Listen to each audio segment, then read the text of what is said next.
Hey everyone! So today we're going to do some art with flowers as our inspiration. One of my favorite painters is a woman named Georgia O'Keeffe, and I don't know if you can see her, but here she is. She is a famous artist, famous painter, all right, and she sold a lot of her paintings. And a lot of them actually are quite famous. Here's one called The Red Poppy, okay, and you can see her name, Georgia O'Keeffe, all right? And it's interesting because Georgia O'Keeffe knew she wanted to become a painter when she was a child. She loved painting and she was passionate about it, right? Loved to do it every day. And she went on to become this famous painter. And again, this was one of her most famous ones. All right, so today I'm gonna walk you through a couple of things that I've done, and I'm gonna pass on these ideas to you, and maybe you'll find one that works for you. Maybe you'll try all of them. I don't know, let's have fun. So for this first one, I was out taking a walk, and I came across these beautiful flowers, so I took a picture.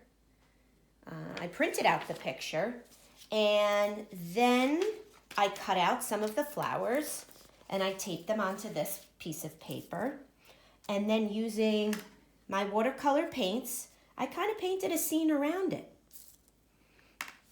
Okay, and for this one, I kind of just used this to look at and try to recreate the same scene. And of course, it's not going to look exactly like it, but it's my version, right? So this is one idea for you to do.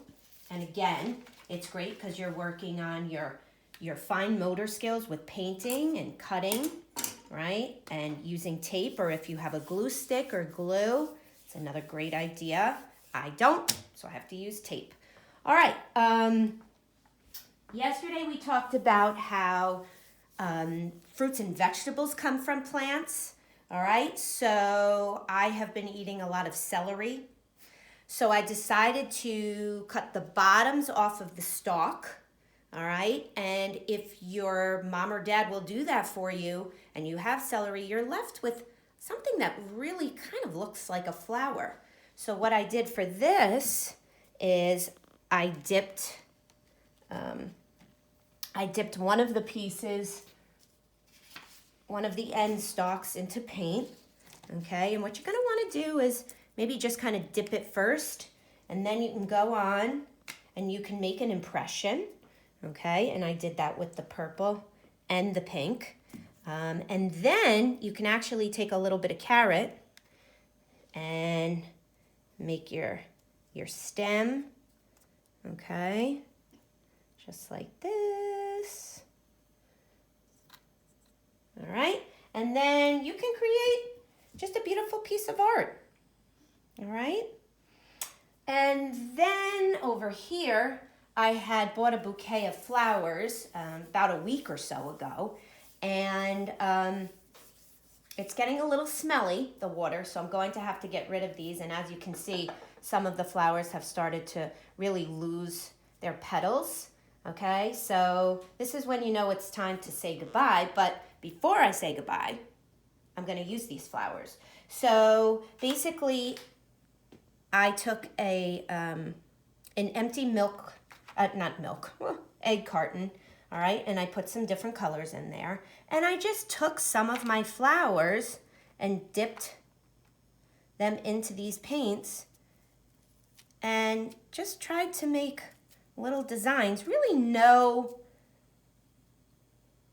set vision in my mind on what I wanted to create. I just said, let me just create. So here's a different flower. So the petals are a little different, okay?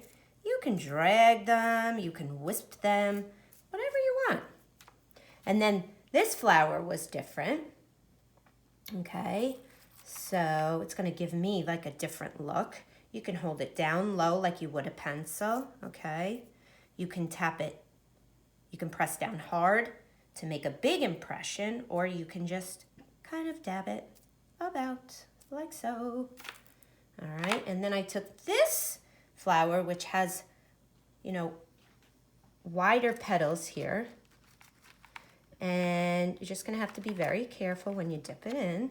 But basically, so this is gonna make a larger imprint, okay? And this was what I came up with.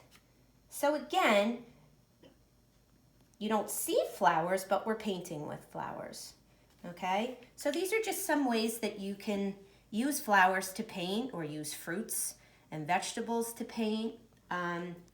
We would love to see what you can create.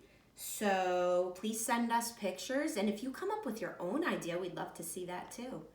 So have a great day. Have fun.